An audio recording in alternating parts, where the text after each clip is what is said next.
Sa vie à faire des petites statuettes d'argile ou de bois. Mais rien d'autre qu'un rêveur. Pourquoi tant de mépris en parlant des rêveurs? Que nous apportent les hommes d'action? La guerre, les impôts et tous nos tracas.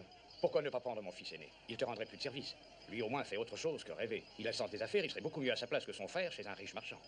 Peut-être, mais c'est le plus jeune que j'aime. Allons, prends cet or. Ma maison va me paraître désespérément vide. N'aie pas de chagrin, vieil ami. Un père a le devoir de se réjouir quand on offre une telle position à son fils.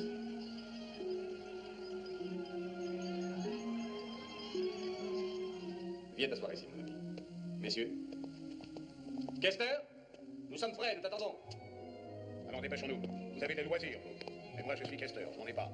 Au lieu de gaspiller mon temps ici, je devrais être dans mon arsenal. Et sans perdre un instant, fabriquer des armes pour les légions romaines. Le monde ne connaîtra la paix que lorsque les ennemis de Rome auront été abattus grâce aux armes que je forge. Alors, pour l'amour de la paix, ne retardons pas plus longtemps notre cher Kester. Commençons. Maître tyran, acceptes-tu en présence de saints témoins dont je fais partie, que ton enfant ici présent devienne légalement le fils du seigneur Ignatius? Si tu es d'accord, dis oui chaque fois que je frappe cette balance. Oui. Oui.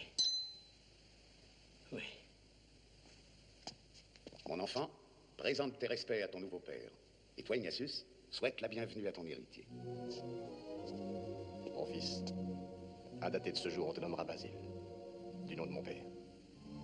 C'est un très beau cadeau que je te fais, car mon père était un homme remarquable. Que les dieux vous protègent tous deux. Que la bénédiction des dieux soit sur cette maison. Buvons, mes amis. Buvons.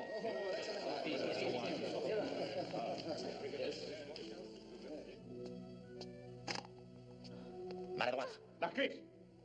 Voilà, monseigneur. Pourquoi est-ce qu'il te bouscule comme ça? Parce que je suis une esclave. Marcus me fouette souvent. Je suis contente que tu sois ici. Moi aussi, je suis content.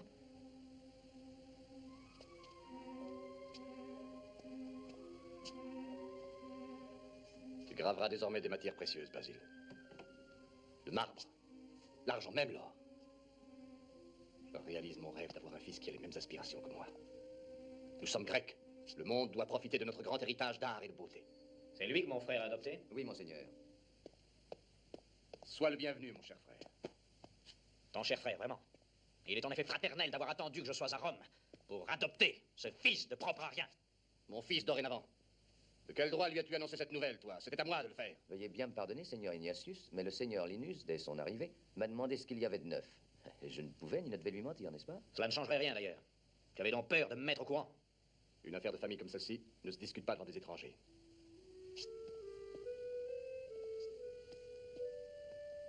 Nous n'avons aucune raison de nous quereller, Linus. La façon dont j'ai agi m'a rendu très heureux. Et mon bonheur serait complet si tu voulais bien devenir l'ami de Basile. De Basile? Tu as osé donner le nom de notre père à ce va-nu-pied. Il se montrera digne de le porter. Tu n'as absolument pas le droit d'introduire un étranger dans notre maison, dans notre famille, pour qu'il s'empare de notre nom et de notre fortune. Si c'est parfaitement mon droit, car je suis dans ma maison et c'est ma fortune. J'ai toujours désiré avoir un fils. Basile est mon héritier, c'est entendu, mais tu n'en restes pas moins mon frère. Je te jure que je n'aurai garde de l'oublier ni maintenant ni après ma mort. Alors je t'en prie, sois l'ami de mon fils. Il est ton neveu. Mon neveu? Je t'en prie, Linus, par égard pour moi, laisse parler ton cœur.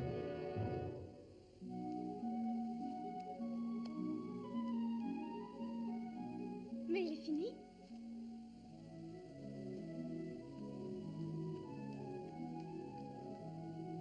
Est-ce que tu trouves qu'il est ressemblant?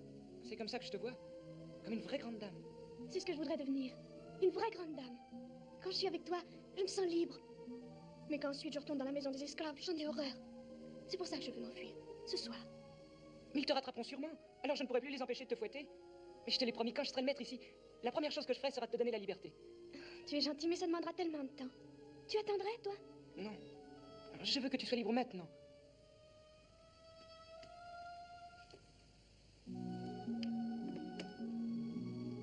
Tiens, prends ces quelques pièces d'argent. Tu en auras besoin.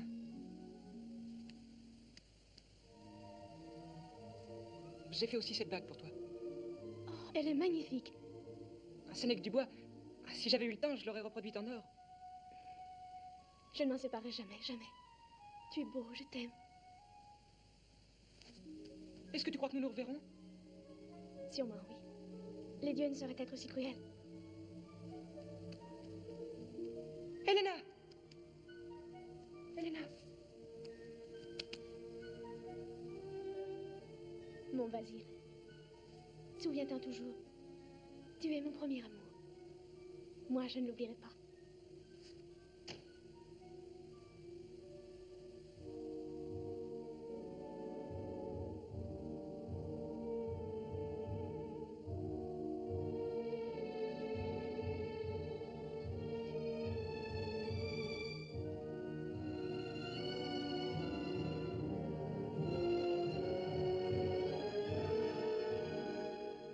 dirait que notre défunt maître va parler.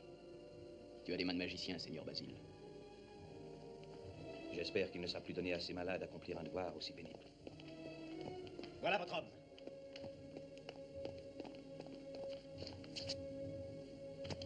Personne n'a le droit de venir m'insulter chez moi. Allez-vous-en immédiatement, tous. Depuis quand un esclave donne-t-il des ordres dans la maison où il vit? Un esclave? Moi, un esclave, c'est de la folie. Si quelqu'un est fou ici, c'est toi. Ton ambition t'égare. Les documents signés d'Ignatius sont formels. Étudie-les et tu verras qu'il m'a adopté légalement. Je suis son fils. J'ai lu et j'ai bien examiné ces parchemins. Ils ne disent rien de tout cela. Demande-lui. Il a été témoin de cette adoption. Tu désires que je dise la vérité, Seigneur Linus? Naturellement, va, parle. Je parlerai donc franchement, monseigneur. Tu n'as pas été adopté. Tu as été acheté comme esclave par le Seigneur Ignatius. J'ai été témoin de cette transaction. Et j'ai prêté serment en faisant ma déposition au juge. Toi, un magistrat romain, tu n'hésites pas à faire confiance à cet imposteur?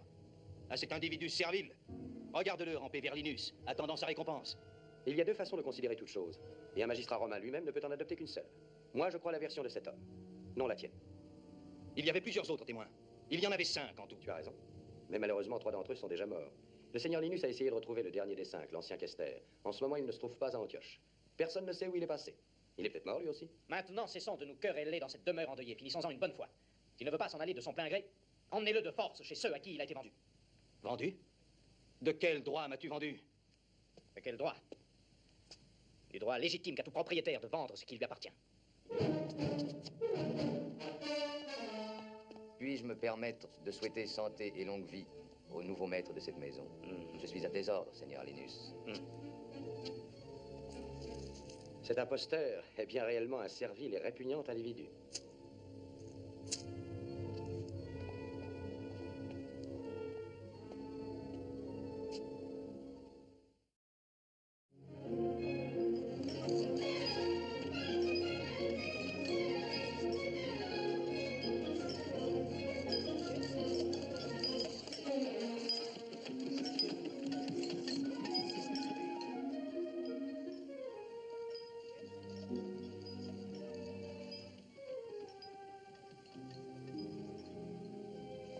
Notre maison jouit de la plus haute réputation.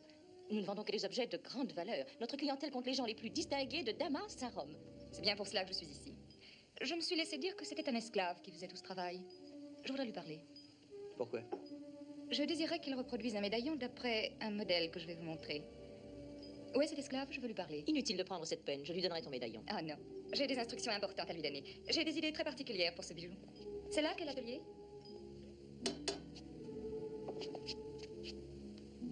Je voudrais te montrer quelque chose. Notre client demande une copie parfaite d'un médaillon. Non. Je n'en peux plus. J'ai assez travaillé. Je veux qu'on me rende ma liberté. Il va encore essayer de s'enfuir, il faut l'en empêcher. Je vous jure que je m'évaderai. Je démolirai cette maison s'il le faut. Voulez-vous, oui ou non, me rendre ma liberté? C'est la dernière fois que je vous la demande. Je vous préviens.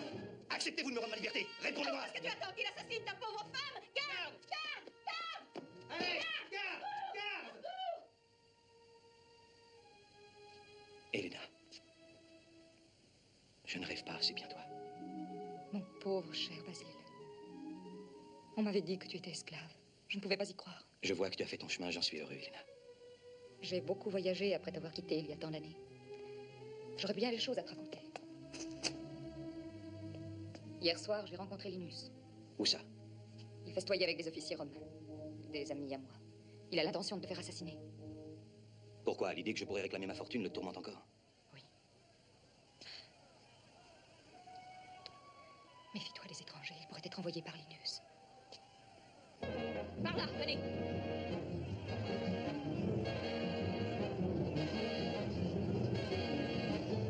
Allez, en arrière. Laissez-nous tranquilles. Alors, hein. Rends-toi compte par toi-même. Notre esclave s'est évadé. Pour imbécile. Vous n'avez pas honte de me faire perdre mon temps?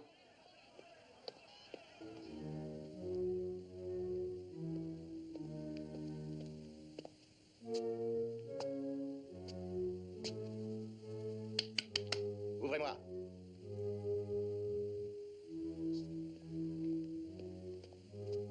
Il est tard, mais si tu désires acheter quelque chose... Oui, ouvrez-moi.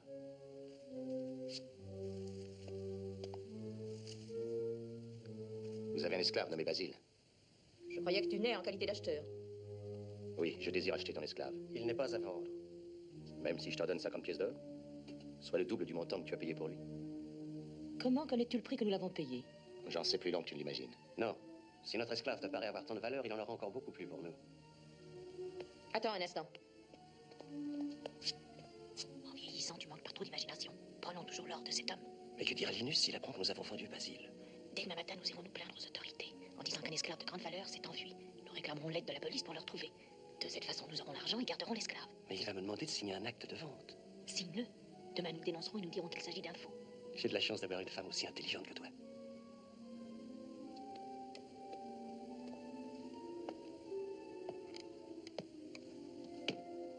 Il y a un visiteur qui veut te voir. Qui est-ce? Un étranger. Qu'est-ce qu'il me veut? Les esclaves n'ont pas à poser de questions. Je te préviens qu'il vaut mieux éloigner les étrangers. Tu peux monter maintenant. Tiens, prends cet outil pour t'aider à briser ces chaînes. Merci.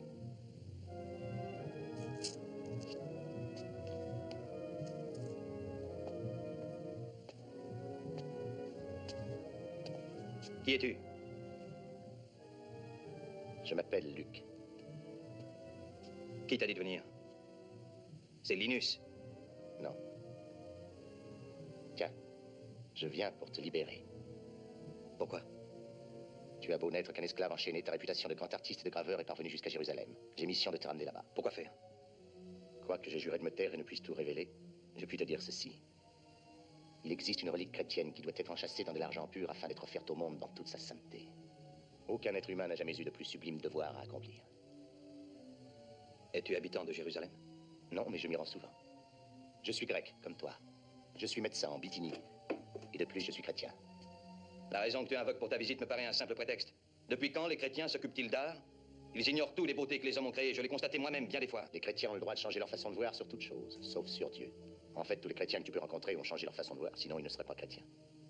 Tu parles bien, Luc. Mais je suis persuadé qu'on t'a envoyé pour me tuer. Non, je te jure que je suis ici en ami. D'autres en veulent à ta vie. D'ailleurs, où je me trompe fort, ce sont eux qui arrivent.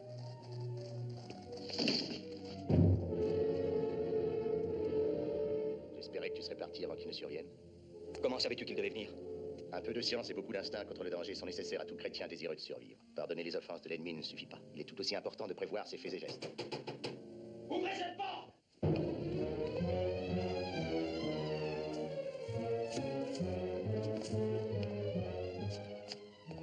Pourquoi m'avoir fait attendre si longtemps?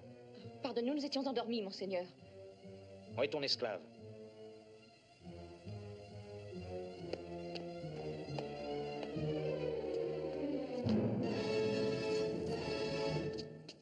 Qu'est-ce qu'il est devenu? Il a dû s'enfuir pendant notre sommeil. Il a essayé de se sauver tellement souvent. Comment a-t-il pu briser ses chaînes? Des amis l'ont probablement aidé à s'évader. J'ai vu un étranger rôder par ici ce soir. Il n'y a plus à en douter. Ils sont partis par là, en passant sur les toits. C'est une honte, Excellence, qu'un homme et ses biens ne soient pas en sécurité, même dans sa propre demeure. Cette affaire sera mise entre les mains des Romains. C'est maintenant un esclave évadé. Il sera condamné à mort quand on le retrouvera.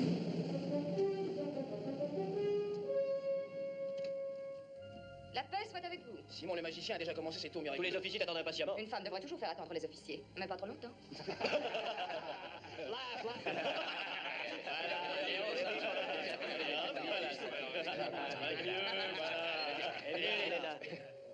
Belle dame. Laissez cet homme en paix, mes héros. Oh, on peut bien s'amuser un peu. le droit de se distraire. Laissez-le tranquille, je vous ai dit. Oh, Bon, non. Je m'appelle Nijamin.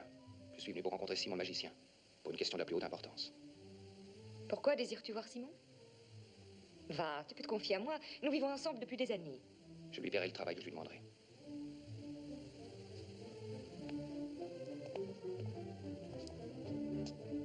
Mon esclave va te conduire dans l'appartement de Simon, au bas de cette rue. Suis-là et attends-nous. Voudrais-tu me prêter ton casque? Avec plaisir, Simon. Comme vous pouvez le constater, il est vide. Mais non, plus maintenant.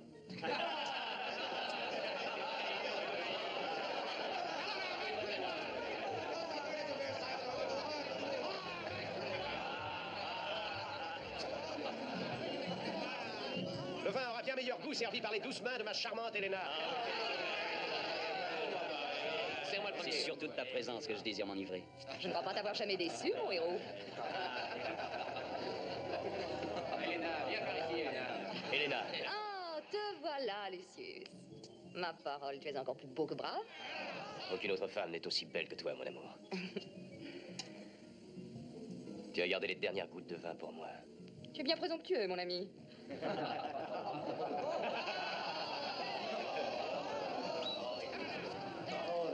Quel parfum ensorcelant elle tient, Elena. Ne le mélange pas à l'odeur du vin sur tes lèvres. Il te paraîtra sûrement très désagréable. Non, jamais. Tu n'as plus de vin pour moi cette fois, Elena? Aie confiance en moi. Je ne regarde de négliger un homme aussi séduisant que toi. S'il le faut, je perdrai les batailles. Mais pas toi, Elena. Et il m'en reste encore suffisamment pour toi.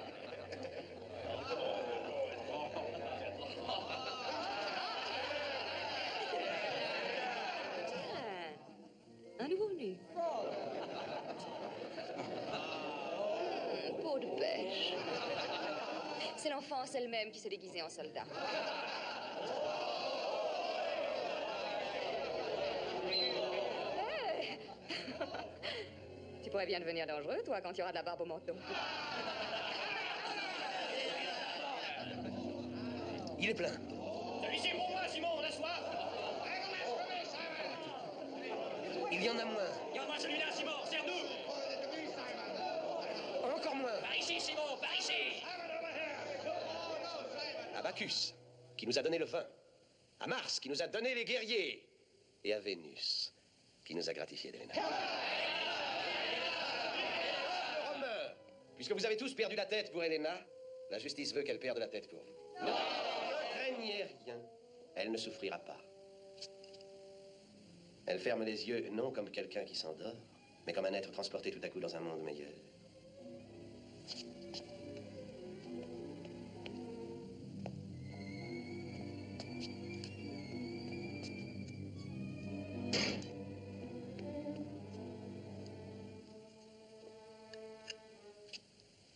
Peux-tu encore m'entendre, Héléna? Oui, ta voix parvient encore jusqu'à moi, Simon. Bien.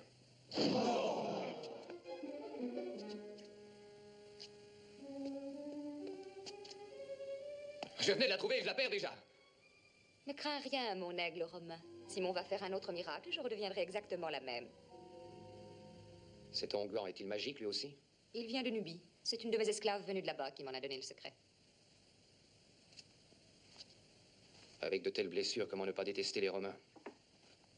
Tu dois être un homme très brave pour prononcer de telles paroles. Brave ou désespéré? Disons plutôt un homme décidé. Tu es riche? Suffisamment. Suffisamment pour toi ou pour moi? Pour toi. Quand je veux quelque chose, je paie bien. Dans ces conditions, vas-tu dire que je suis un traître? Je me ferais plutôt l'effet d'être traître vis-à-vis de moi-même si je ne t'écoutais pas. Depuis des années, Jérusalem est sous le joug ennemi. Nous avons subi toutes les humiliations. Les Romains ne sont pas des conquérants très tendres. Leurs juges emprisonnent et tuent sans le moindre prétexte. Les impôts qu'ils perçoivent nous ruinent sans merci. Leurs soldats pillent et détruisent tout. Les habitants, pendant ce temps, soumis et timorés, attendent sans bouger que leur Dieu veuille bien les délivrer. Et nous ne sommes pas tous ainsi.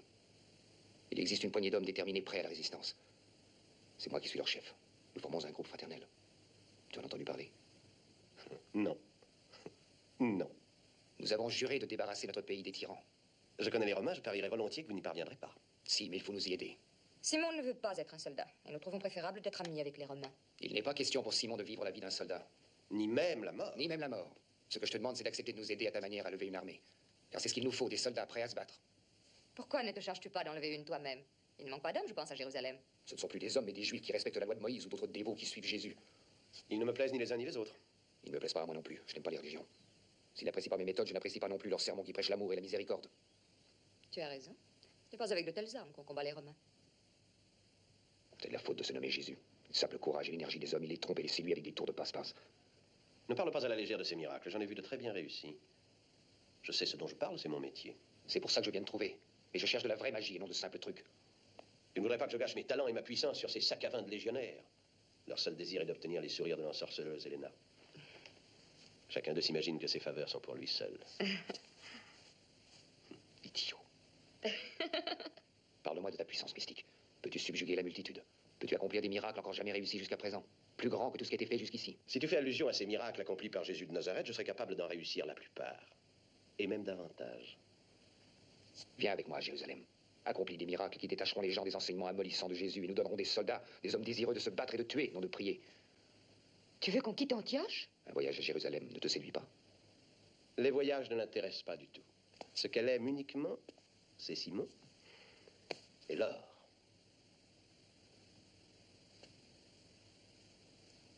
Verse-nous à boire, ma jeune beauté, et nous allons pouvoir parler de miracles. Et aussi d'argent.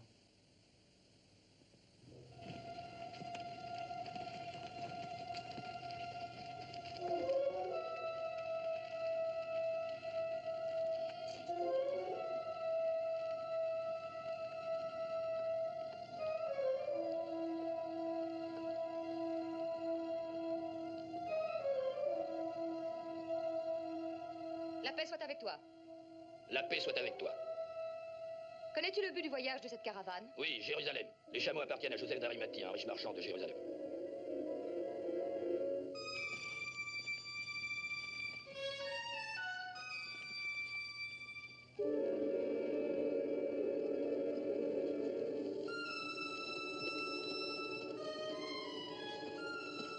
Jérusalem. A holy city to us, and to us Christians too.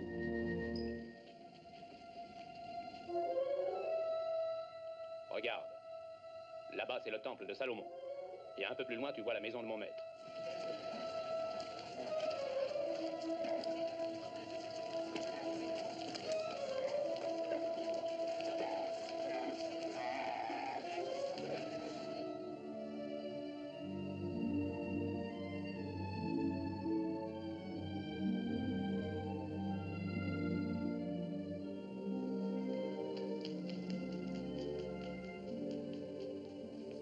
Les voilà, grand-père. Ils...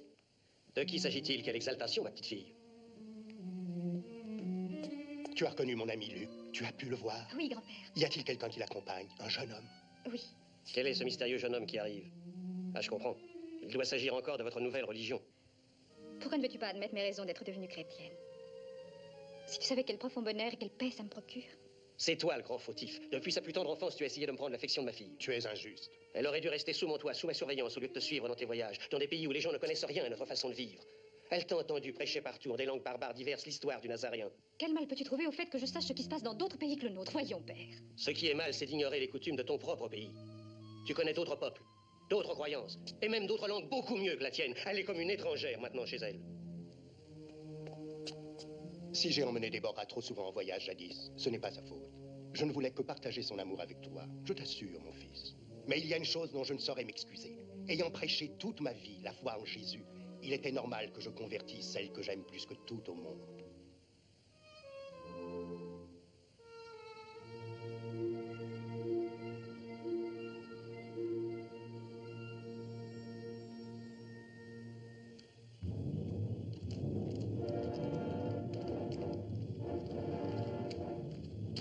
Écoutez-moi, mes frères.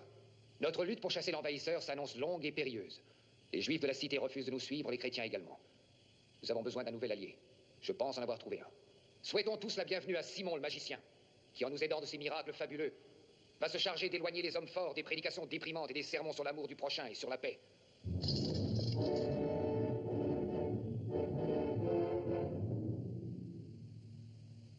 Vous êtes des hommes de valeur. Mais vous n'incarnez pas la sagesse. Ah, pourquoi? Pourquoi? Les Romains vous ont nommé d'un nom méprisant que vous avez adopté. Ils vous désignent par un mot qui signifie assassin. Nous nous flattons de ce titre. C'est ce qui prouve votre folie. Assassin est un mot horrible. Donnez de la noblesse à votre cause. Ne lui donnez pas un nom criminel, mais grandiose. Appelez-vous des libérateurs, amis de la justice, conquérants de la liberté. Comme tous les hommes à l'âme de soldats, vous sous-estimez l'immense puissance des mots. Nous t'avons amené à Jérusalem afin que tu accomplisses des miracles. Convertis le peuple selon notre point de vue et ne fais pas de sermons. Vous aurez des miracles, mais ce n'est là qu'un premier pas. Un bon miracle n'est jamais qu'un tour à droite. À moins qu'il ne fasse partie d'une nouvelle foi, d'une nouvelle religion. Alors seulement il devient un mystère sacré et gagne de nouveaux partisans. Il faut d'abord convaincre les hommes avant de pouvoir les faire agir. Alors fais-les croire en la révolution. Pourquoi avoir peur de ce mot de religion? Il peut servir à n'importe quoi. Notre but à nous est de recruter des hommes n'hésitant pas à verser le sang romain. Quel est le tien? Crois-tu apporter au monde un nouveau message? Veux-tu leurrer le peuple et augmenter sa faiblesse? Ai-je l'air d'un homme venu pour prêcher la faiblesse? Alors quoi? Quelle nouvelle religion prêches-tu donc? Une religion, en effet. Pour moi, c'est une route moins aride que celle préconisée par les Juifs ou par les chrétiens qu'on devrait suivre. Il n'est pas naturel pour un homme d'aimer son ennemi. Pas plus qu'il n'est naturel pour un homme vigoureux de sacrifier les joies de la terre pour une hypothétique éternité, même auprès des anges. Les humains ne demandent qu'à se haïr, à convoiter et à tuer, à condition que ce ne soit pas un péché, et qu'ils soient certains de ne pas être considérés comme coupables devant leur Dieu. J'exalterai donc les instincts de l'homme et les proclamerai bons et naturels. Et si tu ne parviens pas à recruter tes soldats parmi mes convertis, alors c'est que tu n'es pas un vrai capitaine. Dirige-nous, Simon, et nous te suivrons. Non seulement le peuple oubliera les miracles de Jésus et aura foi en moi, mais tous les symboles et toutes les reliques qui perpétuent sa suprématie devront être détruits. Nous n'ignorons pas qu'il existe ici même, à Jérusalem, la fameuse coupe dont Jésus s'est servi. Je vous charge de la trouver, de me l'apporter, et ensemble nous la détruirons. Maintenant, montrez-moi vos glaives!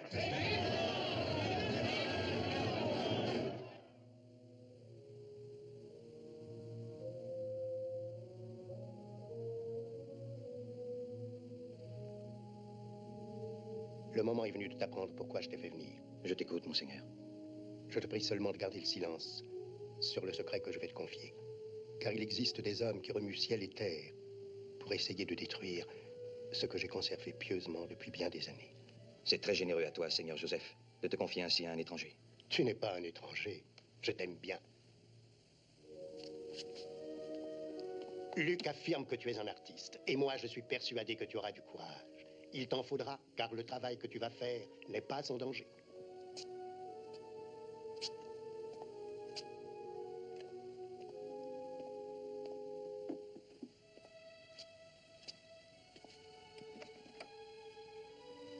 Dans ce coffret se trouve la coupe où Jésus lui-même a posé les lèvres la veille de Pâques, en offrant à boire à ses disciples.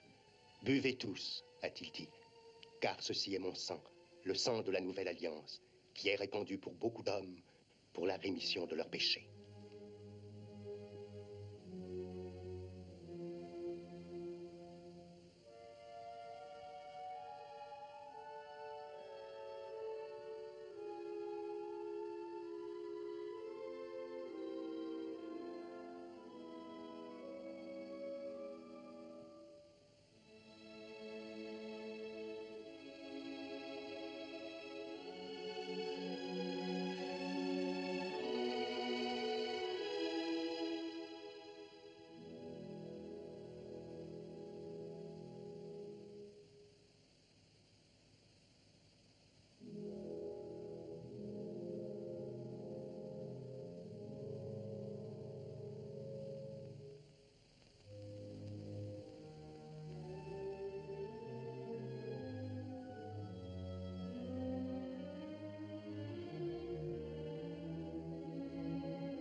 Cette coupe doit être protégée pour durer à jamais.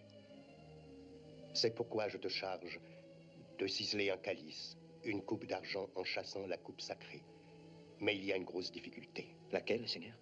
Sur ce calice, je désire que tu graves le visage de Jésus et ceux de ses compagnons les plus proches, afin que tous ceux qui viendront après nous sachent comment ils étaient.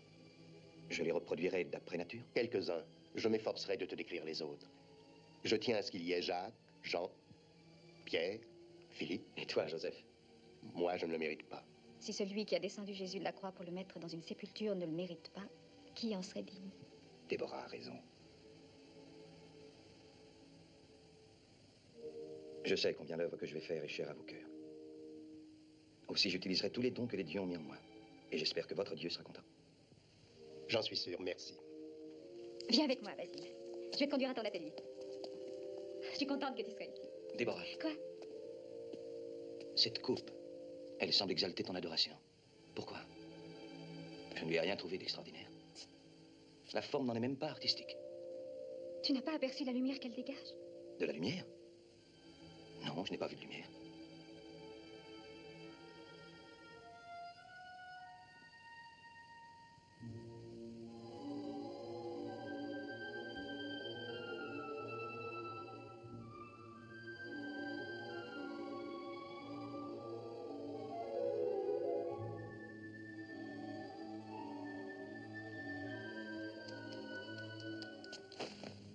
Simon.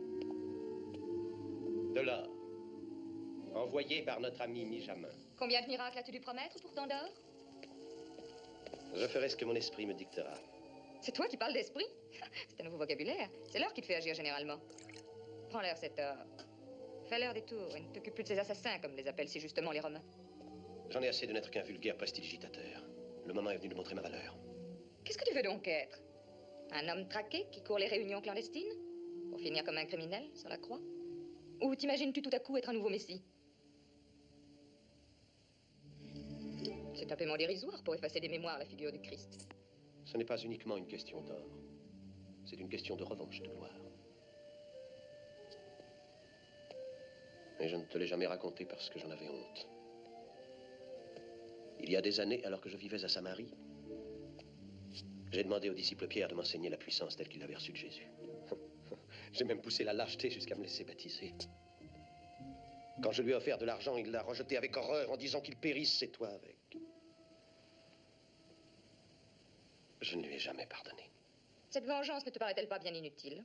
On m'a dit que Pierre était à Rome. Les nouvelles se propagent. Un jour, j'irai à Rome, moi aussi. Et devant Pierre lui-même, je me ferai acclamer du monde entier et tous pourront constater mon pouvoir. Écoute, Simon, regarde-moi. Parce que le Christ s'est imposé par ses miracles, tu ne penses tout de même pas pouvoir en faire autant. Nous allons voir ce qui va se passer. On a déjà assisté à des faits plus étranges.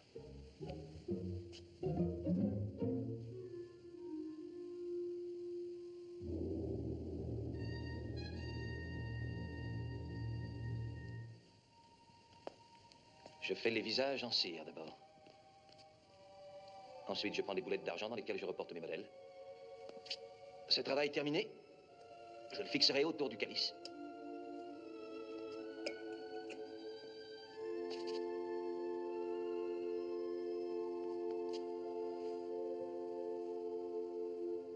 J'ai réussi presque tous les visages. André, Jacques, Philippe, Thomas. Mais quant à celui de Jésus, je n'y arrive pas. Ton grand-père me l'a cependant décrit bien souvent. Si je pouvais t'aider à le voir comme je le vois dans mon cœur. Il ne ressemblait à aucun autre homme. Il était brun, même très brun. Il ne portait pas les cheveux longs comme la plupart des gens le croient. On ne pouvait voir en lui que bonté, sans la moindre trace de faiblesse cependant. Au contraire, il était très ferme. De magnifiques sourcils très larges. Et ses grands yeux. De tout temps, il m'a paru facile d'imaginer son regard. Plein de pitié et de compréhension. Et tellement, tellement sage.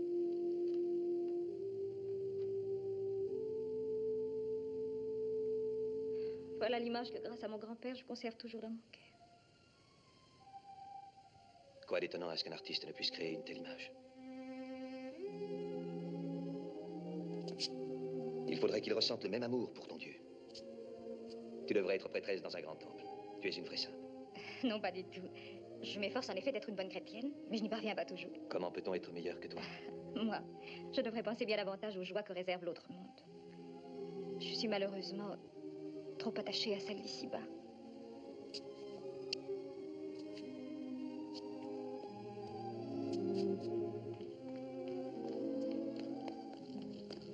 Il y a quelqu'un qui demande à te parler. Qui peut savoir que je suis à Jérusalem? Il dit être porteur d'un message de grande importance. Dis-lui d'attendre, je te prie.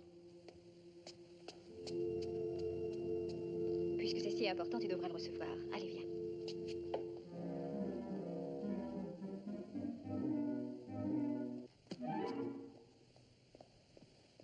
Je m'appelle Benjamin Benedézer. On l'a surnommé le questionnaire. Benjamin est au courant de tout ce qui se passe. Oh, je suis beaucoup plus que ça, cher et douce enfant. Je propage mon opinion et l'on m'écoute. On me trouve toujours un peu partout. Je suis nagé entre deux eaux. Je suis le grand confident de nos maîtres et en même temps l'un des membres influents d'une confrérie du plus bas échelon. Les uns me parlent religion et les autres révolution. Je peux affirmer sans aucune vantardise que peu de portes à Jérusalem me sont fermées. Quel renseignement as-tu? Et quel prix le vends-tu? Tu ressembles à ton grand-père. Tu poses toujours des questions carrément. Il s'agit d'un ancien questeur d'Antioche. Le questeur? Est-ce qu'il est à Jérusalem? Il faut que je le voie. Quelle somme me paieras-tu? Je n'ai pas d'argent. On te paiera ce que cela vaut. Donne-nous tous les détails. Ce questeur a été l'un des témoins de ton adoption. Oui. Il a été vu à Jérusalem. Mais où? Il habitait par ici. Mais dernièrement, il est parti pour Rome livrer une cargaison d'armes aux légions de César. Mais dis-moi, Comment as-tu su que j'avais besoin de rencontrer cet homme? Oh, par quelqu'un venu d'Antioche. Et comment s'appelle-t-il? Ce n'est pas il qu'il faut dire, c'est elle. Il s'agit d'une dame. Une dame? Oui, et pour dire toute la vérité, il s'agit d'une jolie dame. D'une très jolie dame, même. Je ne connais aucune jolie dame. Elle est à Jérusalem?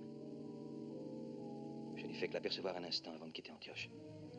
On dirait que tu as laissé une impression beaucoup plus durable à cette si jolie femme. Ne t'en va pas. J'ai vidé mon sac et t'ai dit ce que j'avais à te dire. À ton tour, maintenant.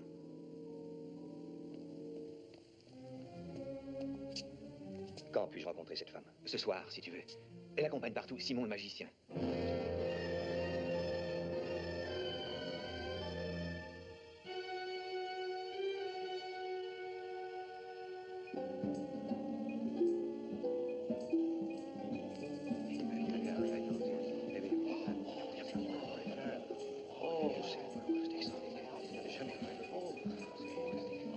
C'est un tour magnifique.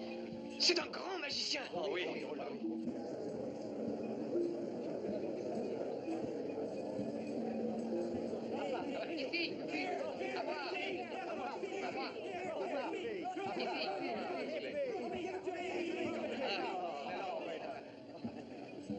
Et surtout, avant de le manger, pense à moi. Cela te permettra de rêver le fruit encore plus doux. Ce n'est qu'un simple tour. Tout bon prestidigitateur pourrait en faire autant. J'ai commencé par vous montrer cela pour vous permettre de mieux juger ce qui va suivre et d'apprécier ce que je vais vous montrer d'étrange. Et qui ne dépend plus de l'agilité des mains. Écoutez-moi, peuple de Jérusalem. Il est une magie véritable. Une magie dont les dieux ont bien voulu donner le pouvoir à mon esprit. Il est dit que le jour de la Pentecôte, Jésus fit apparaître des langues de feu au-dessus des têtes de ceux qu'il appelait ses disciples. Désirez-vous que moi, Simon, je vous prouve mon pouvoir en refaisant le même miracle? Oui, oui, montre-nous ça, Simon. Vous ne voulez pas qu'il le fasse? Dites-lui donc qu'il le fasse. Montre-nous ça. Je vous obéirai donc. Mais j'ai besoin de 3 citoyens pour venir m'aider. Afin qu'aucune suspicion de complicité ne puisse vous effleurer, je tiens à ce que seules les personnes jouissant d'une irréprochable réputation viennent à moi. Vous serez ainsi certain qu'il n'y a aucune supercherie.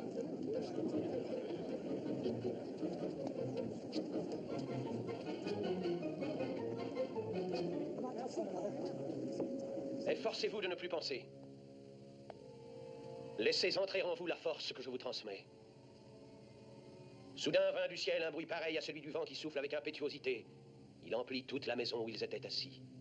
Alors apparurent des langues séparées comme des langues de feu, et qui se posèrent sur chacun d'eux. Et puisque c'est écrit,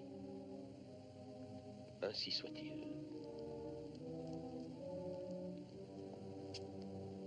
Un, 2, 3. C'est un miracle. Cette fois, je l'ai vu de mes yeux. C'est un miracle. C'est un miracle, oui. Eh oui.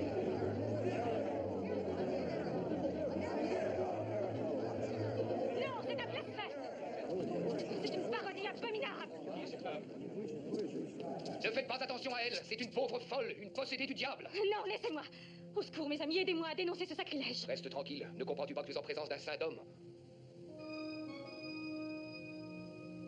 Peuple de Jérusalem, crie ta confiance en Simon pour convaincre cette femme. C'est exact, nous croyons en Simon. Nous avons confiance en Simon. Dites-lui que nous croyons en lui. Bravo, Simon. Assez! Arrêtez! Certains me connaissent ici. Mais d'autres, plus nombreux, connaissent mon grand-père. Écoutez-moi. Je vous en prie, n'ayez pas confiance en ce faux prophète qui voudrait vous faire croire que notre Seigneur n'était qu'un vulgaire magicien, comme lui-même, et que ses miracles n'étaient que de simples tours. Écoutez pas cette femme, elle est folle.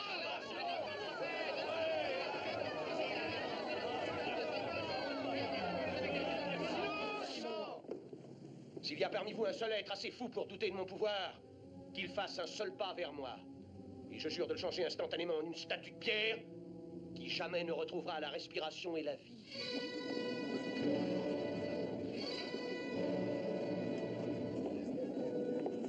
Laisse-moi passer, cet homme ne me fait pas peur. N'avance pas plus loin, Déborah, je t'en supplie. Il pourrait te changer en pierre. Il en a le pouvoir. Non, Basile. Dieu seul en aurait le pouvoir. Que cette incroyante soit punie. Elle a raillé la sainteté. Punissez-la. Punissez-la. Punissez-la.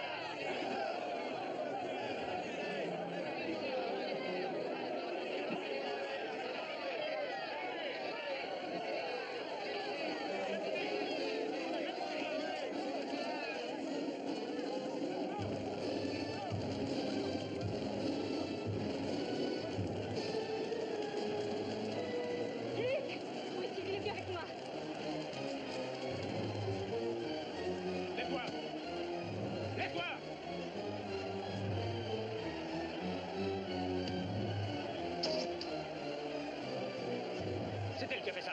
La femme à l'échappe rouge.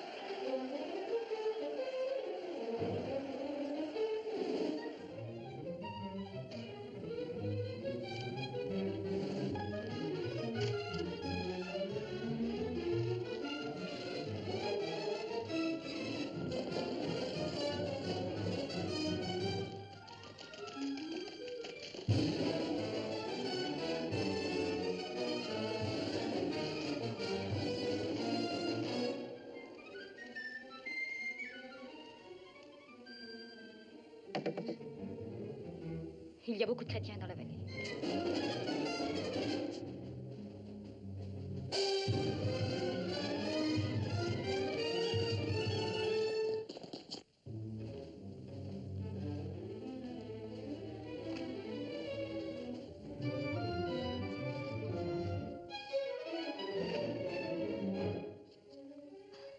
Oh, ma jambe.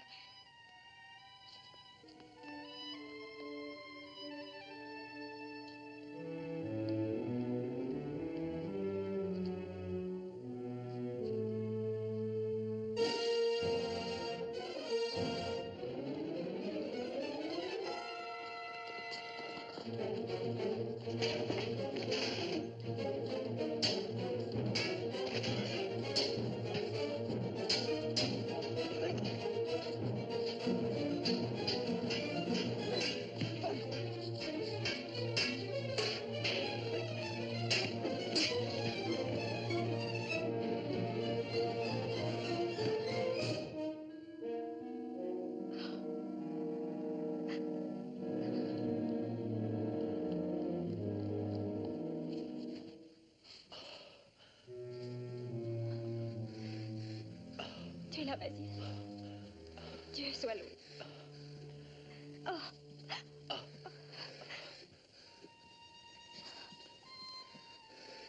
Pourquoi est-ce que j'agis toujours aussi follement? Dire qu'un malheur aurait pu t'arriver. Je n'oublierai jamais ton courage, pas plus que ta force, ni ta bonté. Les soldats semblent avoir abandonné leur recherche.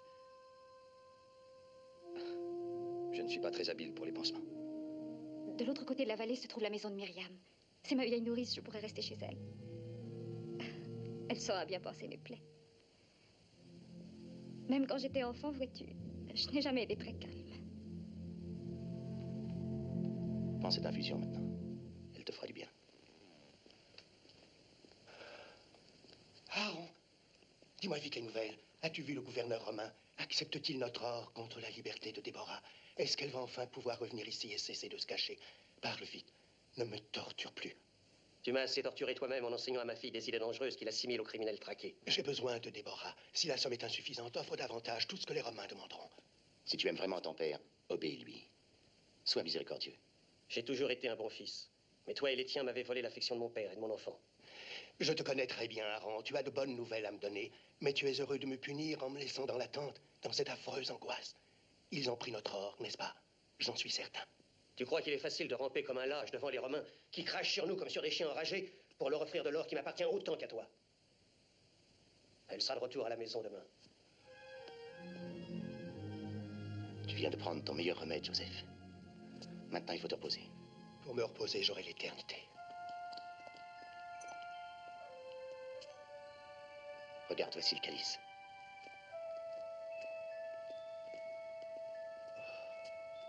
Tu as travaillé magnifiquement, mon ami. J'ai pu reproduire les visages de ceux qui m'ont été décrits comme de ceux que j'ai rencontrés. Tous, à l'exception de Jésus. C'est exactement ce à quoi je m'attendais, Basile. Et maintenant, je suis prêt à mettre les visages dans les médaillons. Il te faudra encore en voir un. C'est Pierre qui est devenu bien vieux. Il est à Rome. C'est pourquoi je voudrais que tu règles là-bas. À Rome? Est-ce que l'idée de quitter Jérusalem te déplaît? J'avoue que Jérusalem a pour moi un attrait plus fort que je n'aurais jamais pu imaginer.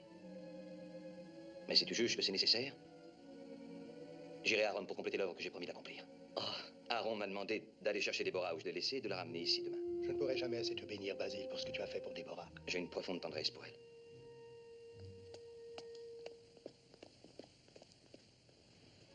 Je n'y voyais pas clair.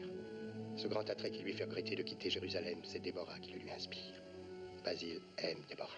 Oui, il n'a pas osé parler plus clairement. Je voulais depuis longtemps qu'elle se marie. Quand elle aura un époux, il veillera sur son argent.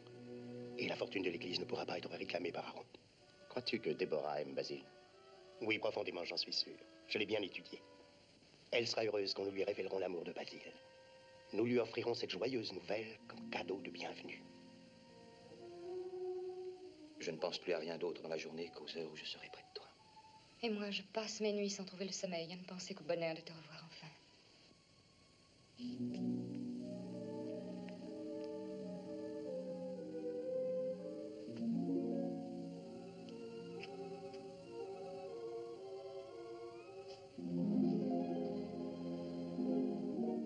Oh, Elena, je t'aime. Il faut quitter Simon et venir à Rome avec moi. Pourquoi nous en aller? Nous sommes tellement heureux à Jérusalem. J'ai promis d'y aller. Et je ne peux pas vivre là-bas sans toi.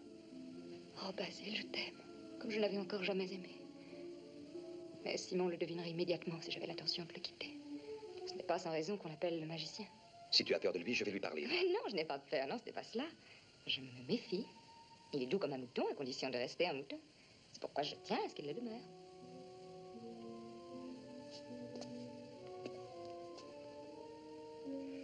Mais sois tranquille, je t'en prie, mon Basile. Je te donne ma parole que Simon pense de moins en moins à moi comme à une femme et de plus en plus comme à une compagne dévouée à son service. Aidez-nous, Simon. Prends pitié de ma misère, Simon. Admire le nouveau sauveur. Que vos fils valides viennent dès maintenant me trouver pour servir ma grande cause secrète. Qu'ils viennent. Croyez en moi, et je ferai cesser tous vos malheurs. Allez en paix et croyez en moi. Simon ne m'intéresse pas le moins du monde. Eh bien, tu as tort, mon amour. Car ce sera grâce à lui que je parviendrai peut-être bientôt à te rejoindre à Rome.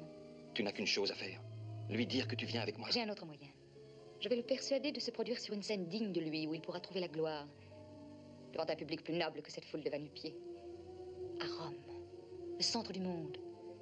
Devant Néron, le plus grand de tous les souverains. Puisque tu m'aimes, Elena, pourquoi veux-tu rester avec cet homme? Mais parce qu'il se pourrait qu'il devienne le favori de Néron. Ce sera la fortune pour lui, pour moi, et pour toi. Et tu es un grand artiste très doué, Basile, mais pourquoi ne pas être un homme riche en même temps? Je ne veux pas de l'argent de Simon. J'aime que tu raisonnes en homme. Tu ne me plairais pas s'il en était autrement. Non, ne me quitte pas fâché.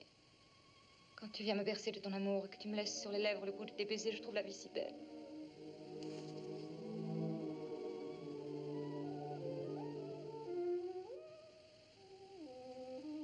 Nous nous retrouverons à Rome, je te le promets, chérie.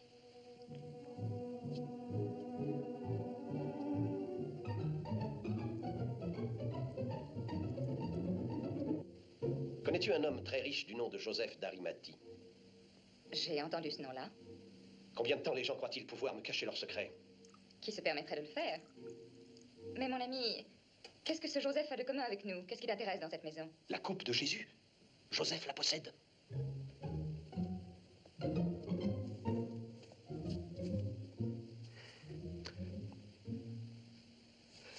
Je vais donner des ordres à Mijamin pour perquisitionner et fouiller la maison de fond en comble. Ce sera un beau trophée à exhiber à ceux qui doutent encore quand ils me verront l'écraser devant leurs yeux. Je me demande pourquoi tu gâcherais une pareille victoire devant la multitude stupide et barbare de Jérusalem. As-tu déjà oublié ton humiliation et ton désir de te venger de Pierre? Emporte cette coupe à Rome. Ce sera pour lui le plus douloureux des coups de poignard quand il la verra entre tes mains.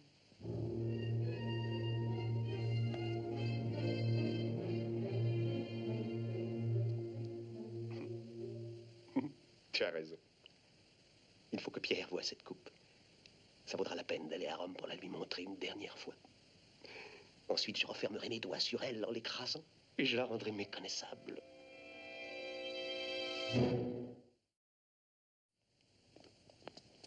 Quel bonheur d'être enfin de retour ici. Quand j'ai ouvert les yeux ce matin et t'ai vu chez Myriam, J'ai cru que je rêvais. Tu avais encore sommeil et tu avais l'air maussade. C'est que ton arrivée est venue interrompre un rêve merveilleux. Je viens à l'instant de parler à grand-père et à Luc. Ils m'ont rapporté la conversation que vous avez eue. Ils m'ont dit que l'idée ne te plaisait guère d'aller à Rome et que Jérusalem avait désormais un grand attrait pour toi. Étais-tu sincère, Basile? Très sincère, oui, Débora. Alors, je peux te confier mes soucis. Voilà. Grand-père a déposé une très grosse quantité d'or à Antioche. Et c'est moi qui ai mission de l'utiliser au mieux pour la propagation de la foi chrétienne. Cet or ne saurait être en de meilleures mains. Les choses ne sont pas aussi simples. Conformément à la loi, jusqu'à mon mariage, mon père reste mon tuteur. C'est lui qui est le gardien légal de ma fortune. La loi est formelle. Une femme ne peut gérer elle-même ses biens. Un tuteur est indispensable. Un père ou un mari.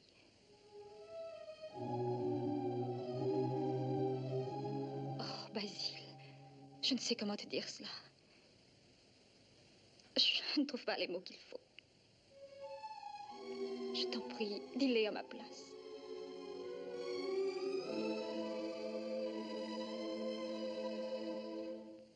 Mais cette conversation n'a rien de surprenant pour toi. Est-ce que grand-père et Luc se seraient trompés sur tes sentiments?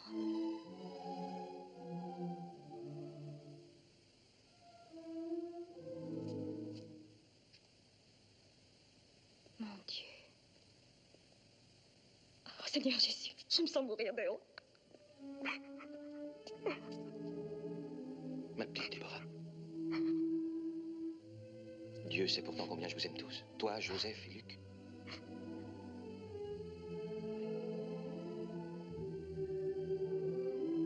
C'est cette très belle dame, n'est-ce pas?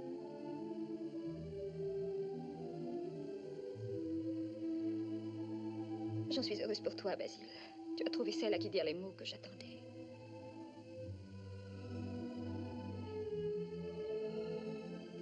Je te souhaite un mariage plein de bonheur. Mais non, mon petit.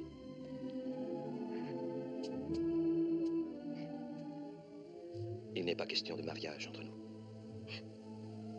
Est-ce que tu l'aimes? Réponds. Oui, je ne vais pas te mentir à ce sujet. Mais je ferai n'importe quoi pour t'aider. N'importe quoi. Tu comprends? Veux-tu m'épouser? Lors de mon voyage à Rome, nous passerons à Antioche pour mari et femme. Ainsi, on te donnera l'or pour ton église. Oh, Basile!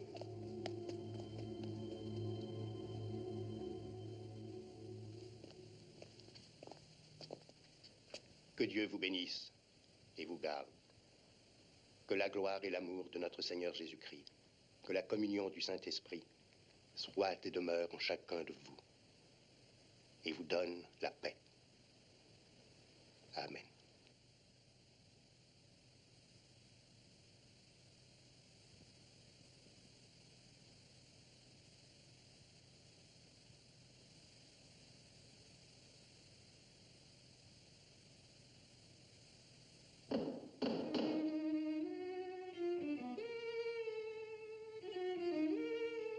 Un peu moins de bruit, le maître Joseph est malade. Nous venons pour une affaire urgente et que ton maître soit malade ou non, elle ne peut être remise.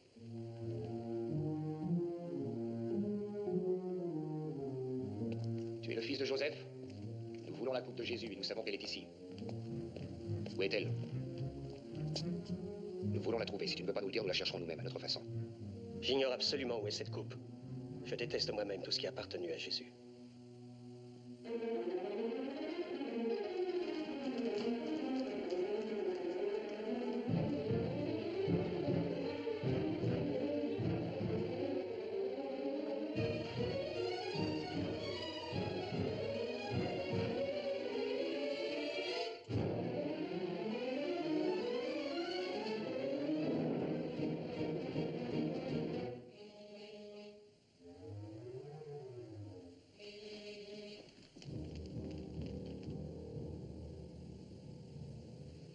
Où ton maître cache-t-il ses trésors?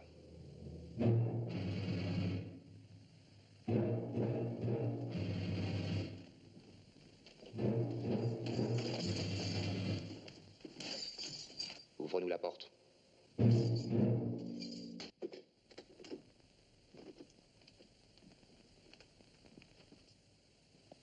la coupe d'argent. Il n'y a pas de coupe d'argent ici, il n'y a que de l'or. Assure-toi que cet homme dit vrai. Non, non, vous ne pouvez pas entrer. Mon père est à l'agonie, ayez pitié de lui. Je vous en supplie, emportez tout, mais laissez mon père mourir en paix.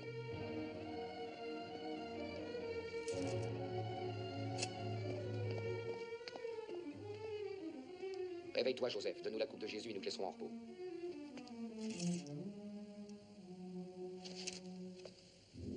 Il est mort.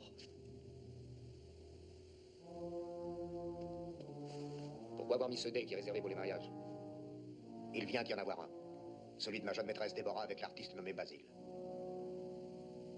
Joseph n'a pas dû abandonner cette coupe même dans la mort. Cherchez-la.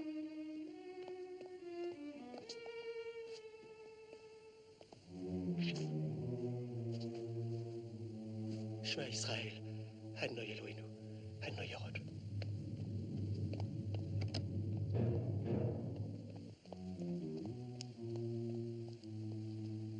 Venez voir.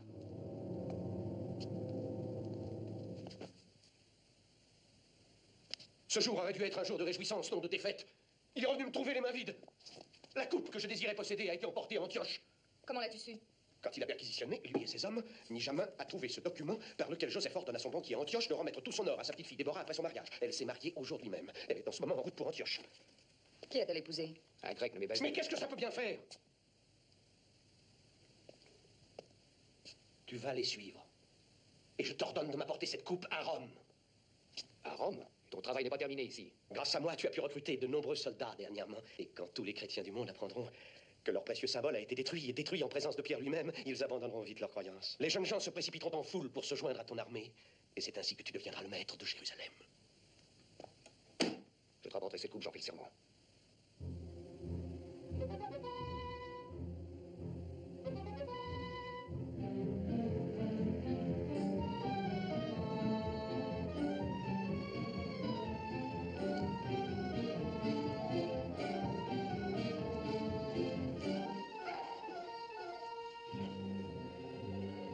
La paix soit avec toi. La paix soit avec toi. Voici la voyageuse Déborah, la petite fille du célèbre marchand Joseph d'Arimathie avec son mari.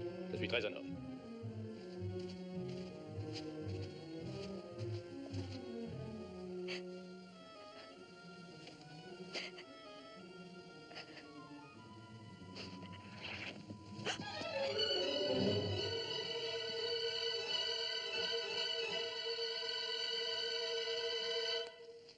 Tu es sûr que c'est elle que nous cherchons? Oui. Alors où est son mari? Il faut trouver la coupe avant qu'il revienne.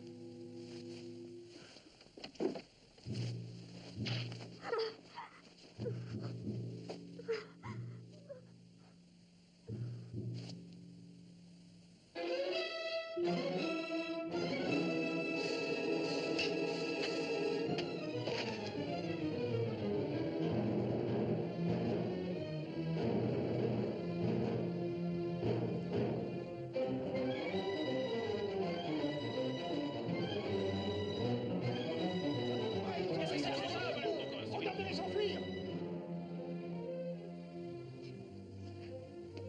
La coupe a été volée.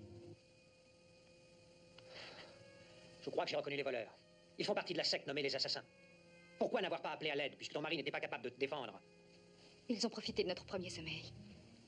Il a été mis dans l'impossibilité d'agir alors qu'il dormait à côté de moi.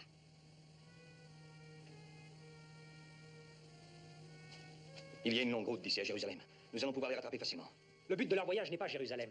Ils se dirigent en ce moment vers Antioche. Toi et Luc, restez avec Adam jusqu'à ce que je revienne. Mais tu ne connais pas le désert, tu vas t'égarer, c'est dangereux. Ne te fais aucun souci, Déborah. Je vais accompagner ton mari et je le protégerai. Je ne vivrai pas avant de t'avoir retrouvé sain et sauf.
temps sont favorables. Nous pouvons partir, Seigneur. À Antioche, la coutume veut qu'un mari présente son offrande au Dieu afin d'obtenir que sa femme soit protégée pendant qu'il est en voyage. As-tu suivi cette coutume? Non, je n'aurais pas voulu te mettre sous la protection de dieux païens. J'ai demandé à des chrétiens de veiller sur toi pendant ton séjour ici.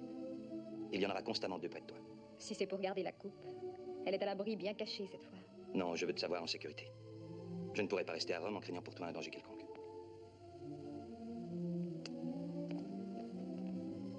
Attends-moi, je ne vais pas tarder à rentrer avec toi. Basile! Basile, quand tu rencontreras Pierre à Rome, afin de pouvoir ajouter son portrait sur le calice, demande-lui de me bénir. De nous bénir tous les deux. Est-ce que tu verras Elena pendant ton voyage à Rome? Comment sais-tu qu'elle est là-bas? Benjamin m'a renseigné. Oh, tu n'avais pas besoin de payer ses renseignements. Je te l'aurais dit si tu m'avais demandé. Pardonne-moi, mais je raisonne en femme. Je te demande sincèrement d'aller la voir, Basile. Non, Déborah, je n'accepte pas cette épreuve. L'amour que j'éprouve pour toi et celui que j'ai pour Elena ne peuvent se mettre en balance afin de décider lequel des deux l'emporte sur l'autre. Non. Bien sûr, l'amour ne peut se peser de cette façon-là. Il m'aurait été très facile, Déborah, quand nous étions dans le désert, de succomber à la tentation de devenir ton mari. Les hommes savent parfaitement duper les femmes et à ce sujet, elles sont toutes vulnérables, même celles plus expérimentées que toi. Mais puisque les chrétiens attachent tant d'importance à la conscience, j'ai tenu à être consciencieux avec mon épouse chrétienne. Et moi, j'avoue que j'essayais de profiter de la dernière heure que nous passions seul à seul. J'espérais pouvoir te détourner d'Elena. Peut-être que j'avais tort de le faire. Tu vois, en moi aussi, ma conscience de chrétienne a grandi tout à coup. Grâce à un païen.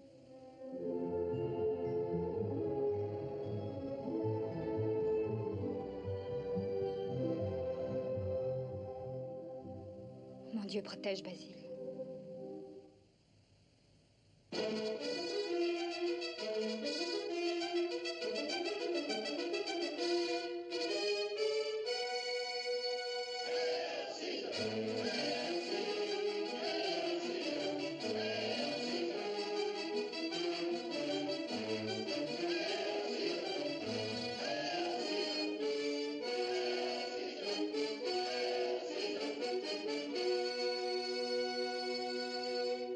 Mon épouse chérie. Monseigneur? Pour ton bon plaisir, César.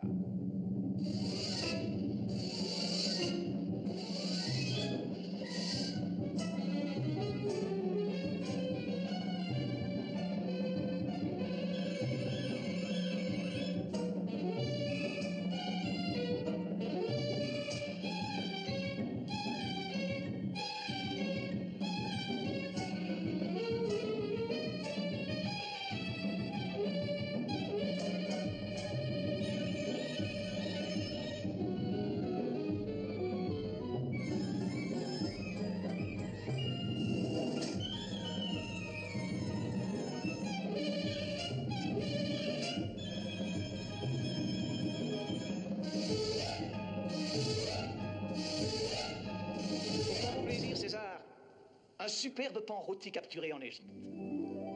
Un sanglier venant des chasses réservées de César. De succulents écureuils arrosés de jus de pavot. Des huîtres garnies de prunes de Damas et saupoudrées de cumin et de benjoin. Des saucisses farcies aux œufs de pluvier et au cœur de faisan. Des sauterelles adultes frites dans du miel et dorées comme le soleil. Et maintenant, voici ton plat favori, ô César. De gras et jeunes ortolans rôtis juste à point, autour desquels des œufs brillent comme des perles.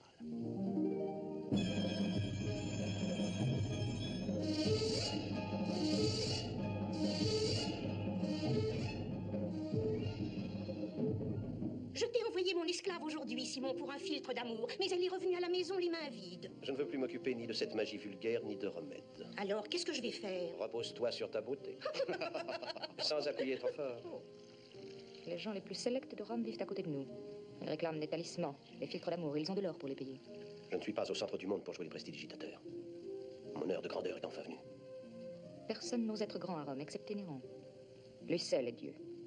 Et ne l'oublie pas, Néron est un dieu jaloux.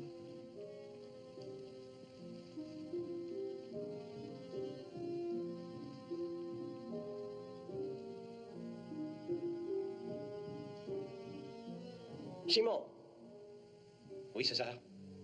quel nouveau tour vas-tu nous présenter?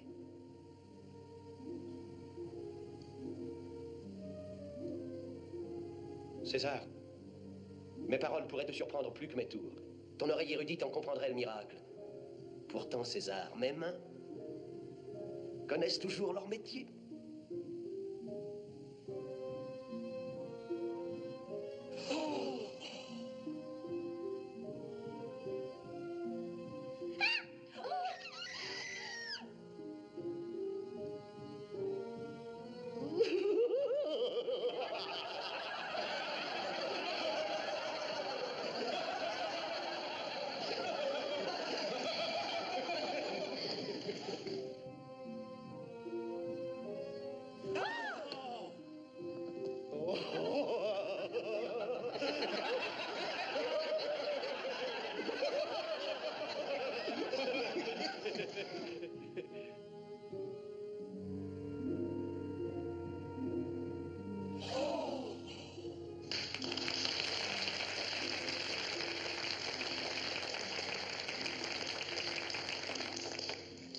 Je suis content de toi, Simon. Maintenant, tu as la permission de dire les paroles que tu voulais que j'entende. N'as-tu pas prononcé le mot de miracle tout à l'heure? César, je te demande en grâce de me mettre à l'épreuve. Vérifie ma puissance. Mesure-la, César, comme pour les gladiateurs. Fais-moi affronter dans l'arène le chef des chrétiens. Et tu verras ainsi lequel de nous deux peut accomplir les plus grands miracles. Une épreuve entre Simon et les chrétiens. Qu'en dis-tu, Tigellinius? Voilà qui pourrait te distraire, César. Je vois Simon contre les chrétiens. Ma foi, cela nous changerait des lions. Le chef reconnu des chrétiens est ici, à Rome. On l'appelle Pierre. Il paraît que partout où passe son ombre, le boiteux marche droit, le malade guérit. Ordonne-lui de se présenter ici devant toi et de faire la preuve de sa puissance. Et moi, je ferai la preuve de la mienne. Tu as mon consentement, Simon. Depuis quelque temps, les chrétiens se multiplient. Ils fourmillent partout autour de nous. Il sera bon de les contraindre à se montrer au grand jour. Va trouver ce Pierre et amène-le devant moi. Gloire.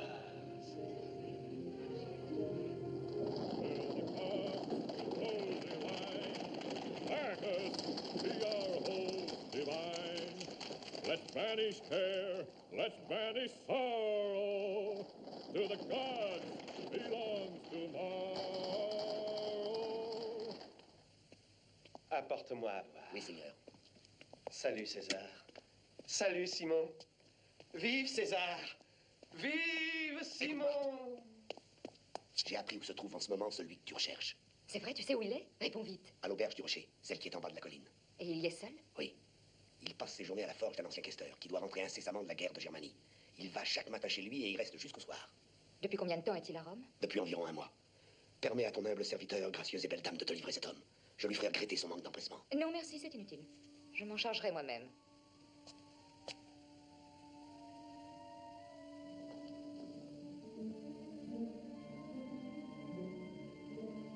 Voilà déjà plus de 2 heures qu'il fait jour. Tu as dormi tard. J'ai à peine fermé l'œil. Je vais te servir un peu de pain et de lait. Merci, je n'ai pas faim.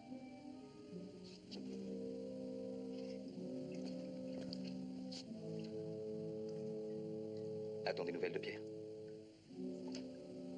Il te faut continuer à l'attendre patiemment, mon jeune ami. Pourquoi Pierre refuse-t-il toujours de me rencontrer? Puis-je lui donner une meilleure preuve de mon identité que la lettre de Luc? Hein? Pierre se fera connaître de toi quand il jugera le moment venu. Cela du moins, je te le garantis.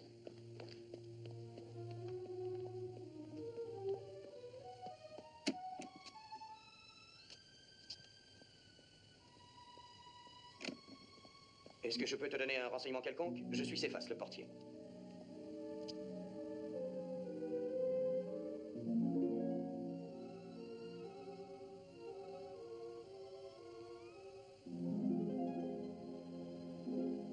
Ce n'est pas ainsi que les amoureux se retrouvent.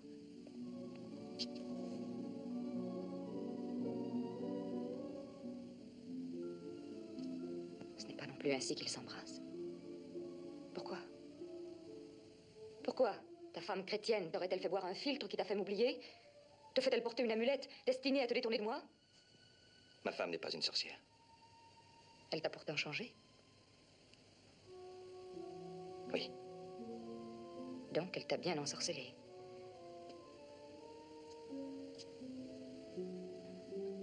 tu l'aimes?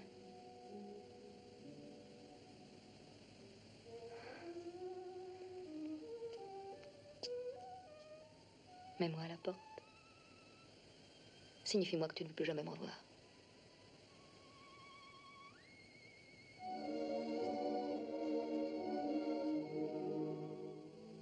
J'ai l'impression que tu ne dédaignes pas de pratiquer la sorcellerie à tes heures.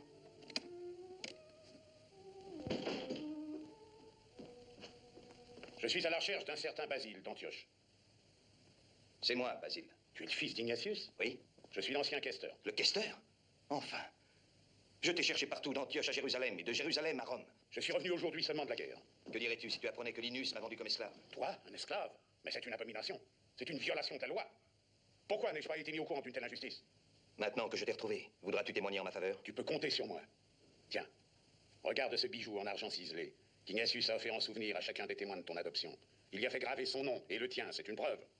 Oui, et une belle preuve. Elle convaincra n'importe quel magistrat. Sois tranquille, nous convaincons le monde entier. Un docteur en droit, tout ce qu'il y a de savant, va me rédiger un document qui stipulera tous les faits. Il en fera une copie pour toi et une copie pour moi. Nous en enverrons une 3e copie au gouverneur d'Antioche et une 4e copie au Sénat, ici à Rome. C'est ainsi qu'il est procédé dans l'armée. Te voilà riche maintenant. Tu devrais t'installer ici. Il n'y a pas d'autre ville que Rome, mon petit, et tu sais, je les connais toutes. Je pourrais y être très heureux, mais avec cette preuve, il faut que je rentre chez moi. Oui, va à Antioche. D'ailleurs, un homme peut être très heureux à Antioche aussi. Je me souviens d'un temps où j'étais... non, une autre fois, mais je t'emmène dîner.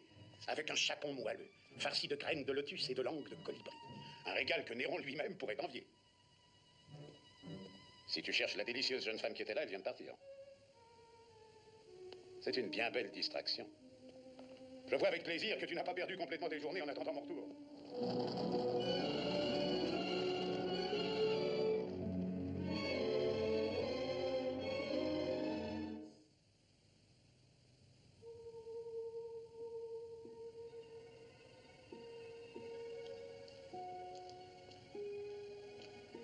Lève-toi et marche.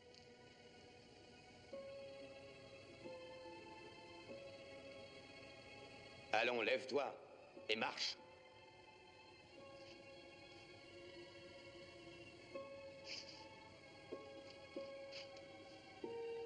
Viens vers moi.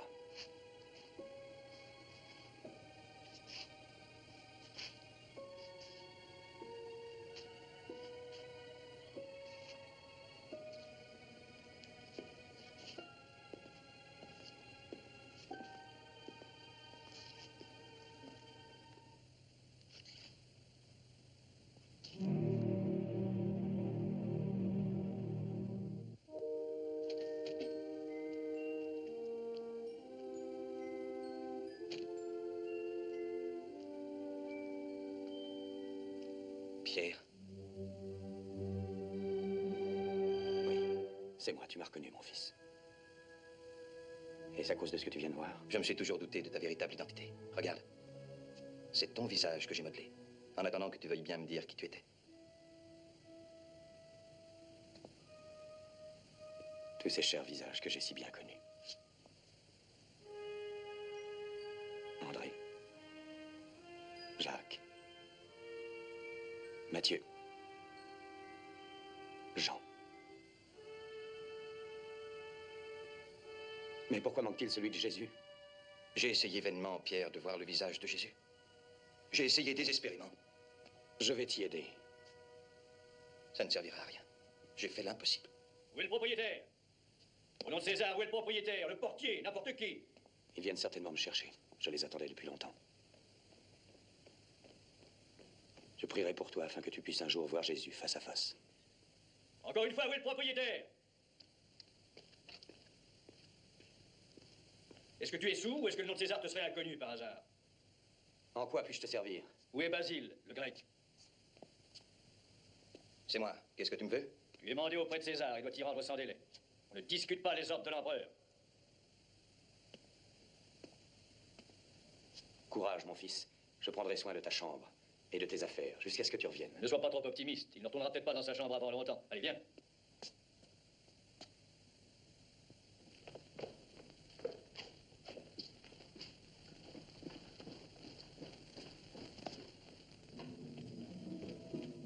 Salut, grand maître des cérémonies. Salut à toi.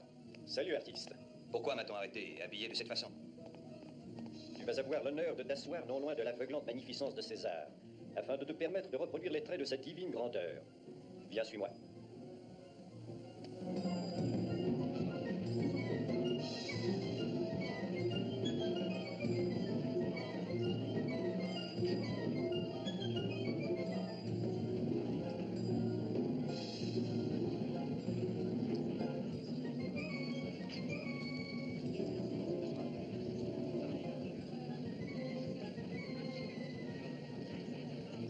La fortune et la gloire te sourient, Basile.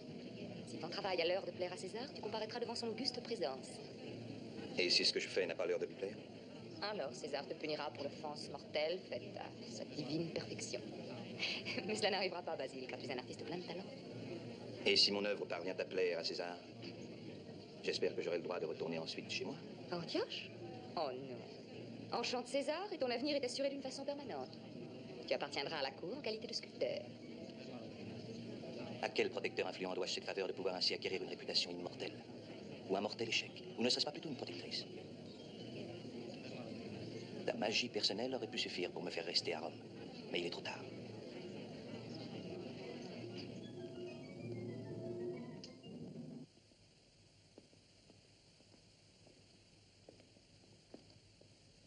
Simon!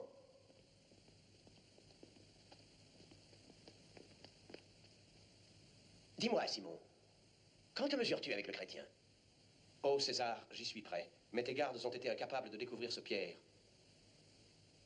Cependant, avec ta permission, César, je pourrais accomplir un miracle comme Jésus n'en a jamais réussi. Comment comptes-tu surpasser le chrétien?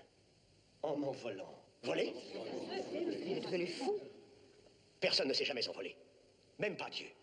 Moi-même, je ne le ferai que difficilement. Ce n'est que par l'inspiration que me donne ta divine présence, ô César, et par la puissance de ta volonté que je pourrai accomplir ce miracle. Dans ce cas, je regarderai ton effort avec indulgence. Permets-moi de construire une tour, ô César, plus haute que tous les monuments de Rome.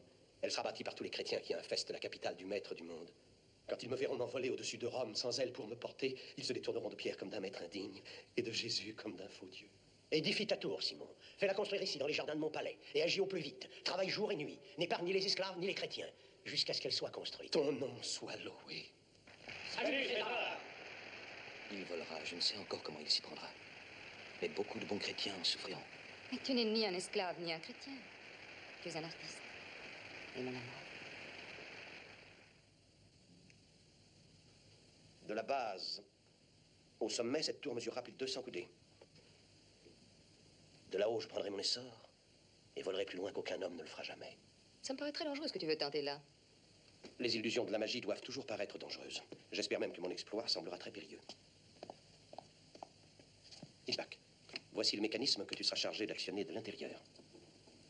Moi, je serai attaché à cette tige de bronze. Une tige trop fine pour être aperçue des spectateurs, mais assez solide pour supporter une lourde charge. C'est-à-dire moi, Simon. Les crochets que je porterai sous mon costume me maintiendront solidement au bout de la tige. Et lorsque je m'envolerai et m'éloignerai de la tour, la tige se déroulera et s'étendra de plus en plus loin.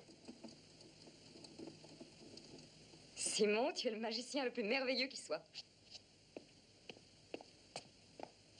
Tu transporteras la roue avec sa tige dans la tour et tu la fixeras au toit la veille de mon exhibition. Entendu. Pourras-tu la porter seule?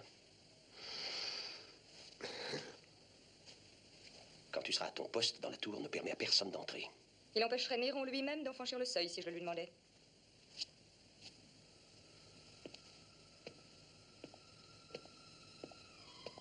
Ça me va très bien.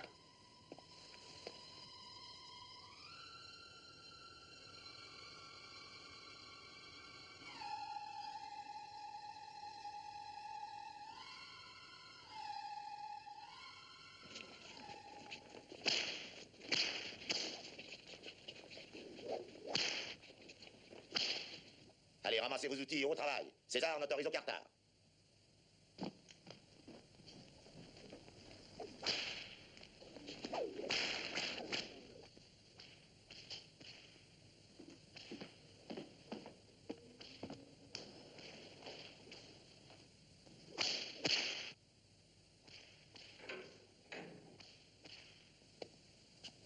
Le maître des cuisines impériales me fait beaucoup d'honneur. Pourquoi?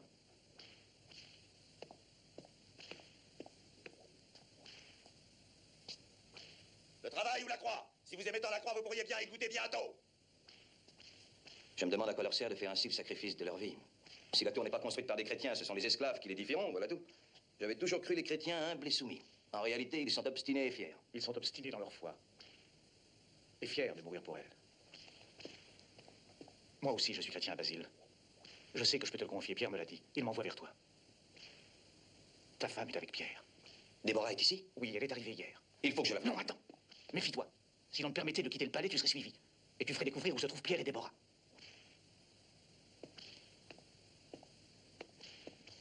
C'est demain que Simon doit voler. Il y aura une foule considérable. Je me mêlerai aux spectateurs et personne ne me verra sortir. Bon, mais sois très prudent. Au moindre prétexte, Néron vous condamnerait à mort, toi, Pierre et Déborah. Comme tous nos pauvres frères là-bas.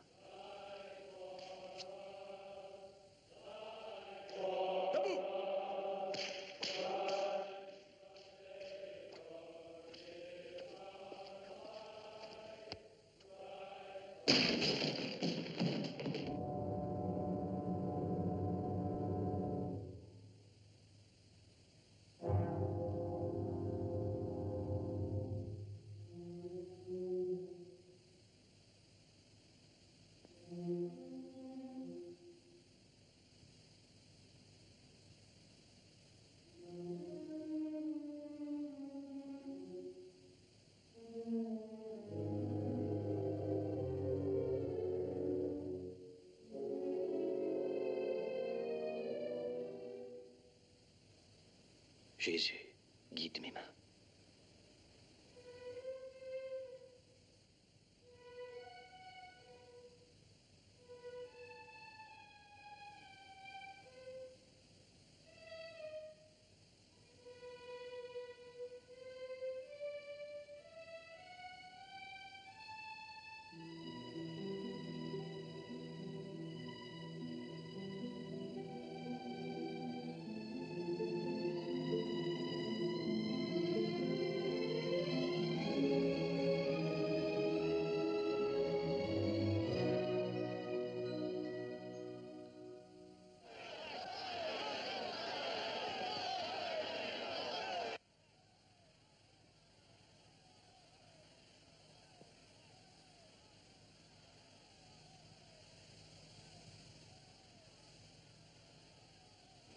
Je n'ai jamais contemplé notre Seigneur. Mais seul celui qui l'aime peut l'avoir ainsi reproduit aussi vivant. Jésus, merci. Merci d'avoir fait cette grâce à ton humble serviteur. Et de m'avoir permis de voir tes yeux. Car je t'ai vu.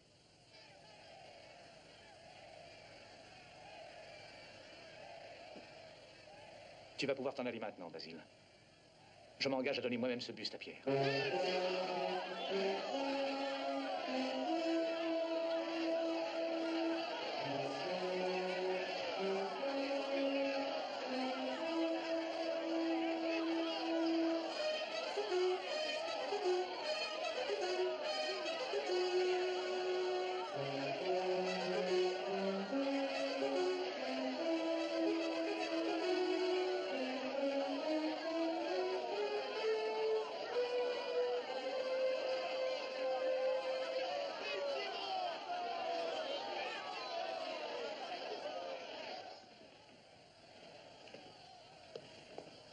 L'appareil est en place et tout fonctionne bien. Oui, oui, sois tranquille. Tu as entendu ces cris enthousiastes? Salut et gloire à Simon. Le moment est venu de montrer ma grandeur, car le peuple est prêt à m'adorer. Aie bien soin de partager ta grandeur avec César. Et n'oublie pas de lui laisser la part du lion.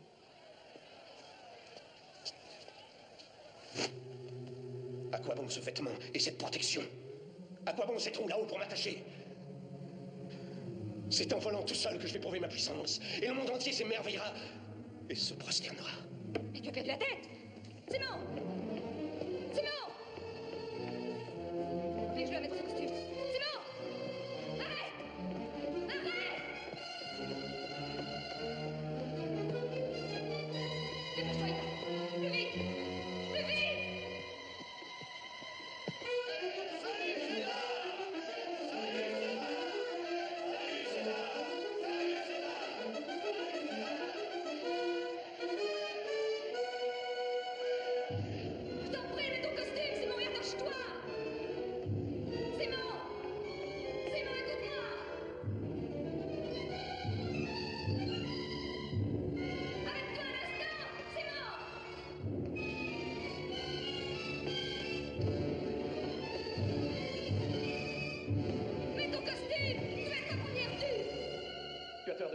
pour moi, mon Helena. Tu ne sais pas quelle sorte d'homme je suis devenu désormais. En vérité, je ne suis plus un homme. Je suis Dieu.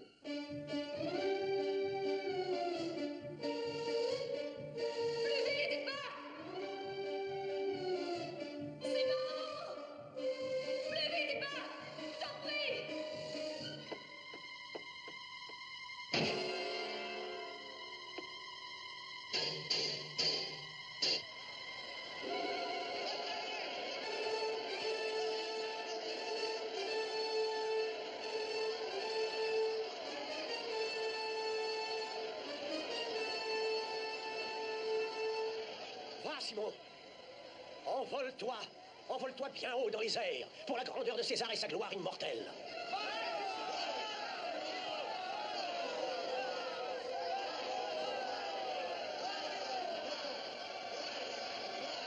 Laissez-moi passer. Simon a perdu la tête. Seul l'empereur peut l'arrêter. Pourquoi l'arrêterait-il? Il vient de lui ordonner de s'envoler.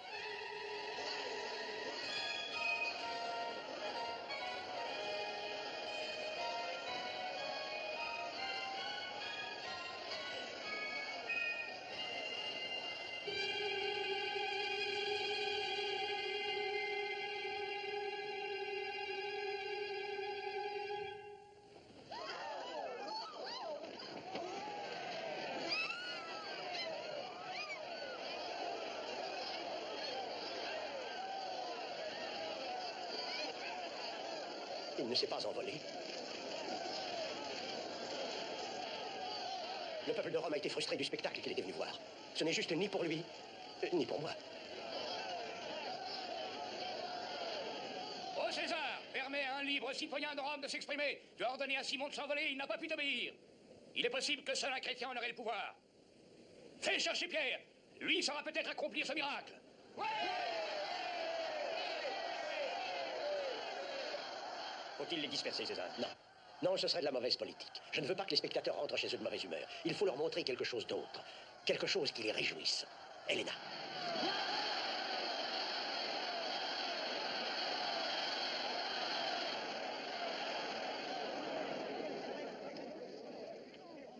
Romain, je viens de découvrir que Simon a été la malheureuse victime d'une perfidie chrétienne.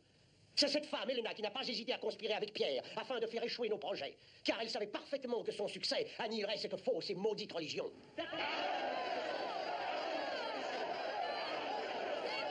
jure, je suis innocente! Je te le jure, César! Qu'on fasse monter cette femme jusqu'au-haut de la tour et qu'on la jette dans le vide. J'espère qu'elle s'envolera. Dans ce cas, elle aura la vie sauve.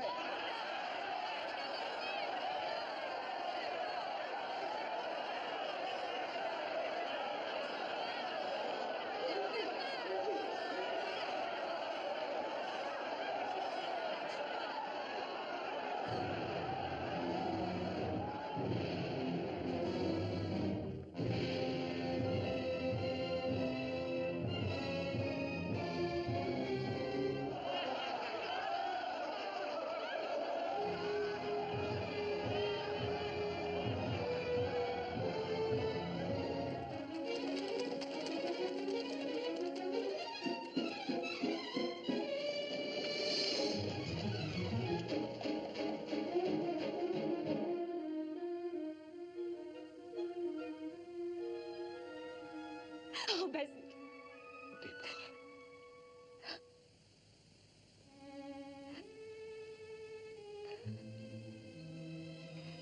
Ce n'est rien, ça ne me fait pas mal. Oh, Déborah. Aime-moi. Aime-moi et pardonne-moi. Car je t'aime de toute mon âme.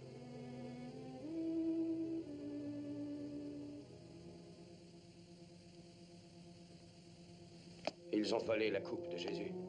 Déborah me l'avait apportée d'Antioche. Je venais de la mettre dans ton calice d'argent. On ne les a même pas entendus venir. La coupe sacrée a été volée. Et le calice aussi. Ne t'en vas pas, Basile.